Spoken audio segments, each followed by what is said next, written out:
Welcome back to It's Your Environment. I'm George Curtis, and we've been hearing from my old debate partner and longtime friend, Frank Greenhagel, who has been going to the Southwest and doing some fantastic photography for quite a while. But something changed this year. He didn't go alone. He certainly didn't. Did he, Greta Anderson? No, he did not. I understand that you and your husband, who unfortunately passed away a little over a year ago, have been friends of Frank and Heather's for a long, long time, and have played tennis together, and the friendship has continued. In fact, Heather, Frank's ex-wife, is your best friend. She's my best friend, and she was very happy that Frank and I got together. And when this opportunity came up to take this trip into the canyons, and I've seen his work, of course, as much as you have, I just, didn't have any second thoughts. I just said, okay, I want to go along. And you are a collector of beauty in a slightly different medium than Frank is. Tell us about it. Well, I'm a painter and I'm a printmaker. And I also teach printmaking, which I really enjoy very much because it is a medium that does not really necessarily require a lot of skills to start with. And I work with children in the schools. The schools don't have the facilities or anything. So the group that I work for is the Printmaking Council of New Jersey. It's one of a kind. And we bring everything in, and I might spend a week in the school, and every child will go through the experience of making a silk screen or making an etching or a woodcut or whatever. And it's the interaction with the children is very exciting. It energizes me and then gives me, more desire to do my own work also. So when I go photograph with Frank, he's very interested in the history of a place, and I'm also, I look as a tourist and I look at the scenery, but then I'm transforming it while I look through the camera into the work that it's going to be. It's a painting, and then I see the shapes differently, the colors differently, and leaning a little more towards the abstract.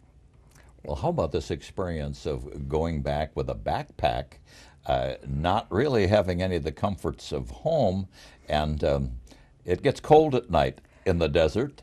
That's and true. You're roughing it. That's true, but when I was a child, we did camping all over Europe.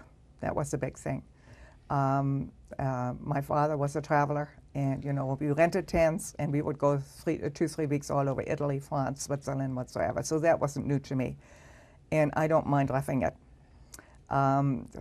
We had our comforts, we had our wine along and our computer along, and cameras and everything, and our little tent, and it was just a wonderful experience going into the canyons. And sometimes we had a site we were completely alone by ourselves, and once in a while you'd see a little tent over a couple hundred yards away. And just waking up in the morning and opening your tent flaps and looking at the red cliffs, and it was just amazing.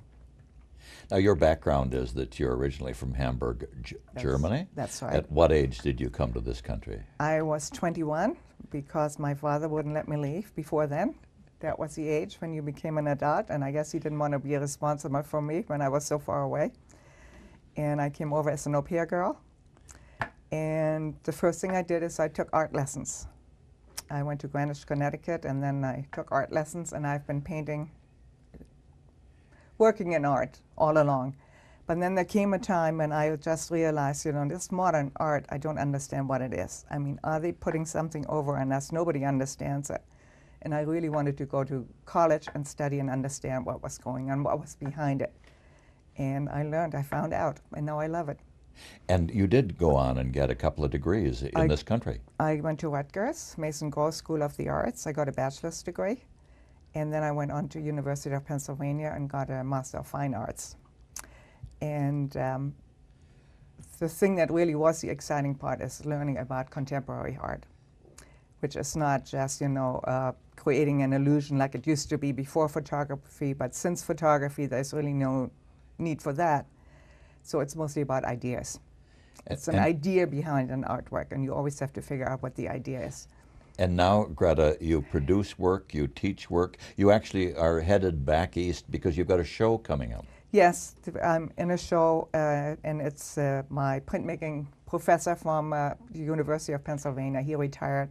He's having a show, and he brought together a whole bunch of his students and friends, and we're all having a show there.